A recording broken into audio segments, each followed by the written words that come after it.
I just got this really cool Les Paul Special Tribute DC, and I thought I'd share my thoughts on it with you. I got it online for $5.99. There's also a Les Paul Junior Tribute with one pickup for a little less. They are the least expensive made in the USA Gibson you can buy. In fact, adjusted for inflation, they may be the cheapest Les Pauls ever. But what I really like about this guitar is they didn't cut corners on the important stuff. It has quality materials throughout. It has a solid mahogany body.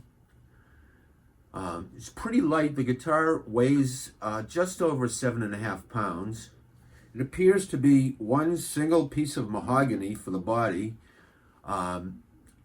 Just a single slab, no tummy cut, no contours, but it's still pretty comfortable. It's not very thick.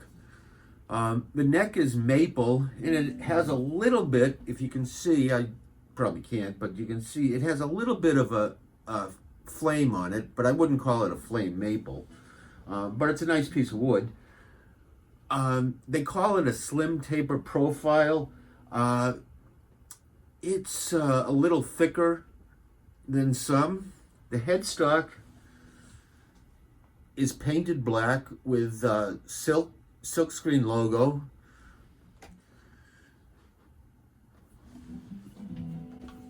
It has Gibson vintage tuners with plastic knobs. The guitar is finished with a blue stain over wood that has no filler, so the grain is prominent and gives kind of a texture. The back of the neck feels like a satin kind of feeling to it. All of the electronics are mounted on the 5-ply pickguard, probably to save cost, but what's cool about it is they mounted the P90s onto the pickguard, so you can adjust the height of the pickups with the set screws here, rather than having to shim them the way you normally would with P90s. As I said, they're P90s, and Gibson just refers to them as P90s. I don't know if they're ceramic or Alnico, but they sound pretty good. They have typical P90 sound with the upper mid-range boost, and these might be just a little bit brighter, and that may have to do with the woods. They have really good output, and it's pretty easy to push an amp into overdrive with them. Of course, they're single coils, and they do hum.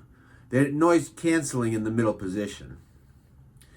The bridge is a one-piece staggered wraparound bridge, and it has set screws at each end so you can adjust the intonation. It's not perfect, but I was able to come pretty close.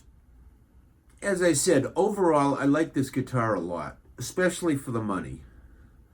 I'll play some samples of each of the settings in clean, crunch, and overdriven settings. I'll be playing blues licks because that's what I play, but I think this guitar would be well suited to just about any style, except for maybe traditional jazz. So enjoy.